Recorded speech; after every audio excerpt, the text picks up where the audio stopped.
Hey, what's going on everybody? Today I'll be showing you how to replace the front brake pads and rotors on my wife's Mk1 Volkswagen Tiguan. They offer this body style between the years of 2009 and 2018. This has a 2.0 turbo TSI engine. If you know a little bit more about these engines, it has a CCTA engine code. Let's get started. As far as tools, I always use the least amount possible because I know not everybody has everything. So starting off, I have some gloves, a couple rags handy, some .4 brake fluid, some anti-seize, some brake parts lubricant, a fluid remover for the brake fluid in the reservoir, a bungee cord to hold up the brake caliper. I have a brake pad piston compressor. This is a specialty tool. You don't have to have one that looks just like this, but if you have one, that's awesome. If you don't, you can get by with a large pair of channel locks. I have a wire brush, a small 90-degree pick, a small flathead screwdriver, a long 3/8 ratchet, a long 1/2-inch ratchet, a large hammer to knock the rotors off. I have a 1/2-inch drive 17mm socket, 1/2-inch drive 21mm socket, a 3/8 drive T30 or Torx 30, and then I have a 3/8 drive 7mm Allen. You're also going to need a floor jack and 2 jack stands. As far as everything you'll need, I have my brake rotors, brake pads, and set screws. The brake pads with the clips go on the inside the piston of the caliper, and the one with the sensor goes on the driver's side. Hey, if you guys could do me a huge favor real quick, go hit that subscribe button for me. I'd really appreciate it. Go ahead and remove the black caps from both wheels. So to do that, you just take your small 90-degree pick, insert it into the hole, and then you pull.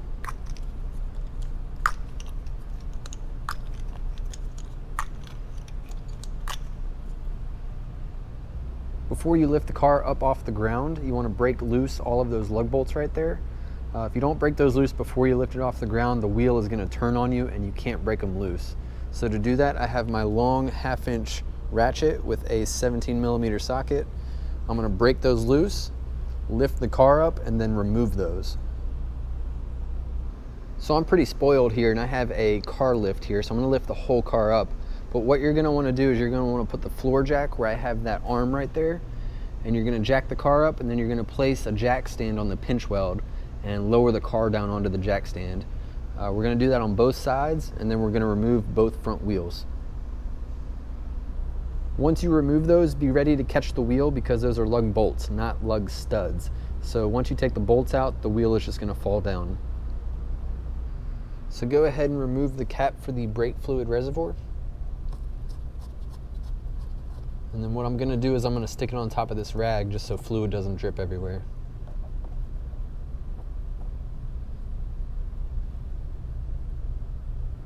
So the next thing I do is I take my flashlight and I put it up to the reservoir so that I can see the fluid level. And if you look real closely, you can see a minimum and a maximum mark. So what I'm going to do is I'm going to take my fluid sucker and I'm going to take enough fluid out until it reaches the minimum line. The reason for this is when we decompress the brake caliper, the fluid is going to go upward and back into the reservoir. And if we don't do this, it's going to come out of the top of the reservoir and make a mess. So that's why I'm taking some of it out. So I've got another rag and my fluid sucker. So what you're going to do is you're going to squeeze this before you put it in. You're going to insert it into the reservoir, and then you're going to release. And when you release, that's going to pull fluid up out of the reservoir into the sucker. So once you get it down to the minimum line, you're going to pull this out and you're going to catch it, flip it over, and pull it away. Next thing we need to do is remove this anti-rattle clip. So what I do is I take a small flathead screwdriver and I stick it in right there. I kind of hold right here, just wiggle up and kind of lever this way and then pull this over to the right. And then I'll just come to the bottom, kind of the same thing, and this clip comes off. Next thing we need to do is remove these 2 black caps for these slider pins. So you can just get your fingernail behind it and remove that black cap. There's one up top right here as well.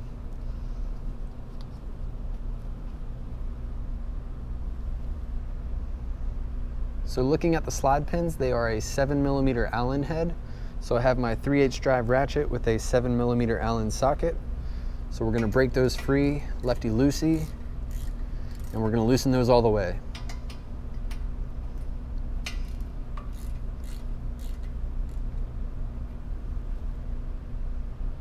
Once the slider pins are loose, what I'll do is I'll loosen this.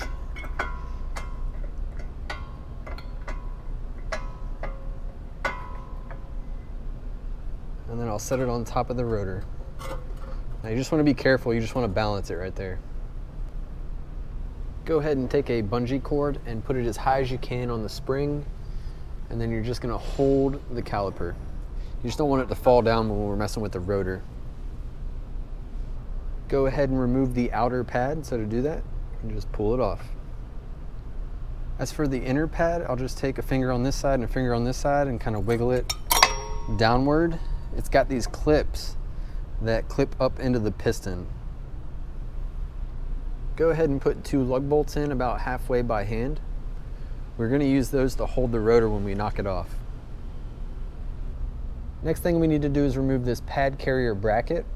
And to do that, there is a 21mm bolt right here and another one right here. These are really tight, so it's going to take a lot of leverage. So I have a long 1/2" ratchet with a 21mm socket. So go ahead and break those loose. Remove those bolts, and when you remove those bolts, be ready to catch this bracket. What I do is I just lay it down on the ground in the same orientation, because it can be confusing for people who don't do this every day. And then you just put it right back up in the same orientation and then put the bolts in. So now that I've got the pad carrier bracket off, I just took it straight to the ground and laid it down in the same orientation. So when I pick it back up, it's going to go on just like that. And then you're going to put the bolts in on the backside. Next thing we're going to do is we're going to remove this set screw for the rotor. It is a T30, or otherwise known as Torx. So the best method I find is to use an impact gun, and that's going to take it right off. I know a lot of people aren't going to have this, so the next best option is going to be your ratchet with a little bit of length on it, and then your socket. So what you're going to do is, because this is a very, very shallow bolt or screw, you're going to apply pressure towards the rotor, and then you're going to break it free. Now, more often than not, the rotor is going to be rusted to the hub or the wheel bearing. So I find the best route to get the rotor off is to just take a dead blow hammer, and it only took me 2 hits to knock it free. I've already knocked it free, but this is what it's going to look like. Once you knock it free, go ahead and hold the rotor and remove those 2 lug bolts we had in there, and then you're just going to catch the rotor and bring it down to the ground. Go ahead and take a wire brush and brush off any loose rust. Don't need to spend a lot of time, but you just want to get all that loose stuff off of there. Both of these slide pins are identical, so just go ahead and push upward and remove them.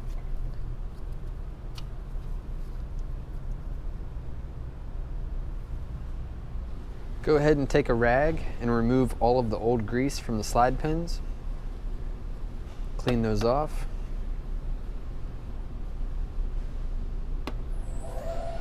And then what I'm going to do is I'm going to take my brake parts lubricant and I'm going to lube these pins up.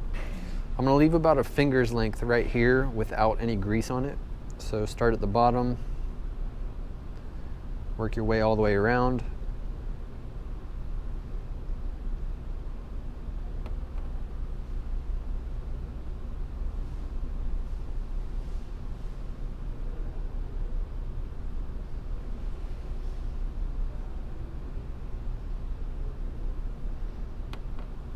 And that's it.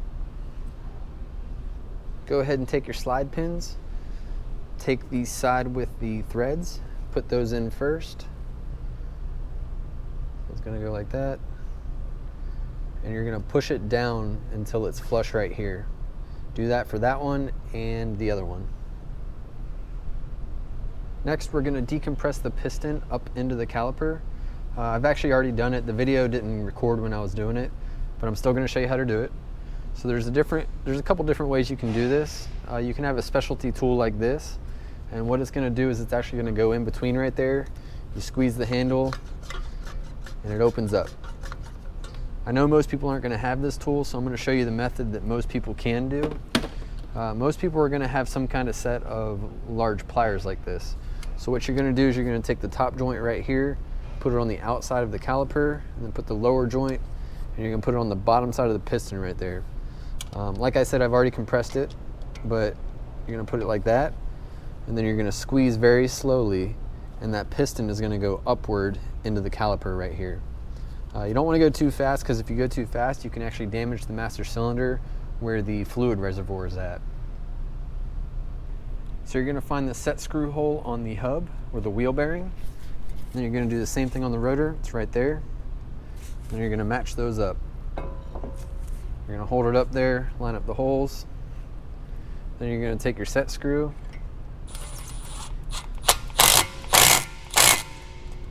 And you're going to tighten that down.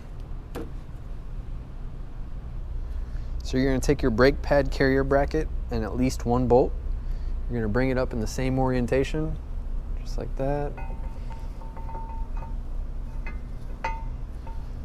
And then I like to start with the top one. Go ahead and feed that in by hand. And once you got that in a few threads, that'll hold it up, and then I'll throw that bottom one in as well. Once you've got them both in by hand, go ahead and tighten them both down. So I have two lubricants here. One is for the slide pins and one is for the brake pads. We're going to take this one and we're going to put it right here on the brake pad, right here, right here, right here, and right here.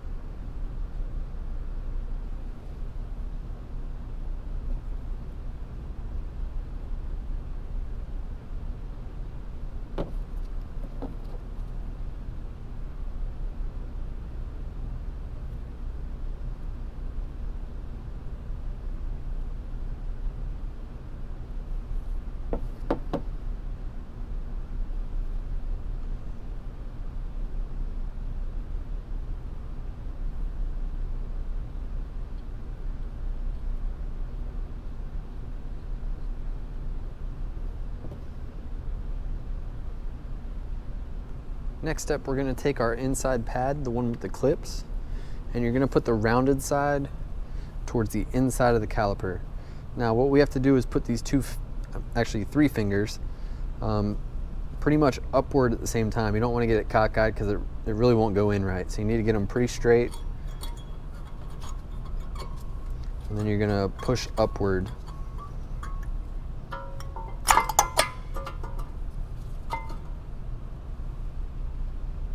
Go ahead and take your outside pad. It's going to go like this. And you're just going to hang it with those fingers. So go ahead and release the bungee cable. You can just let that hang there or remove it. And then you're going to take the caliper. Make sure that the line is not twisted right here. And then you're going to feed it on just like that. And then you're going to hold it right there. So right here we're pushing the pin and we're going to line it up with the threads. So once you've got them lined up, you can go ahead and tighten both of those down. So now that my pins are lined up, I'm just going to go ahead and tighten those down.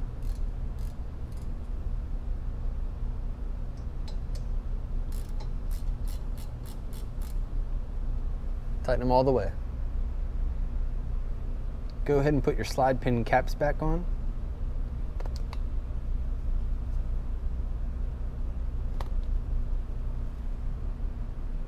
Next, we want to take our anti-rattle spring and put that back on.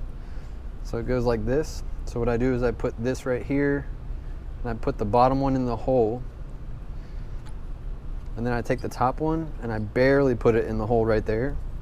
And then what I'll do is I'll come over here and just use my thumb to get it over that one right there. So we've got both of these over, both of them in the hole. But what I'll do now is I'll take my screwdriver and I'll tap both of those all the way into the hole. Now the only difference on the driver's side is the inside pad has a electrical connector for the sensor. So what you're going to do is you're going to do the same process. You're going to put the caliper on, and the cable is just going to feed upward in between the pad carrier and the caliper itself. It's going to go straight upward, and that's the connector right there. So you're just going to have to release that connector. I like to use a pocket screwdriver. So what I do is just something like this, and that releases it, and then I can pull it off, just like that. So the routing, it just kind of goes in between right there. I'm gonna get the flashlight on it. Just goes in between like that, and then goes straight upward to where we had it connected. Go ahead and put the wheels on, insert the lug bolts and tighten them down by hand, lower the vehicle down onto the ground, and then torque them down. After you torque them down, you're going to take your black caps, pretty easy to put back on. You just kind of center them up and then push in. Pump up your brake pedal until it's stiff.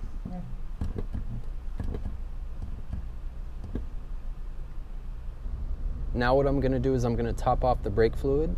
But if we come down here and look real quick, you can actually see that the fluid level raised from minimum to right in the middle. So I'm going to top it off until it says maximum. Go ahead and reinstall your brake reservoir cap. You want to make sure that this little finger right here goes in that groove right there on the right front corner.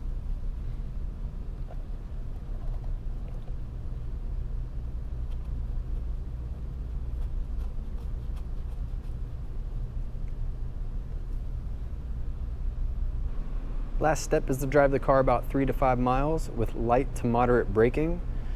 You want to brake the front brake pads in with the rotors. So a lot of rotors nowadays come with a coating on them.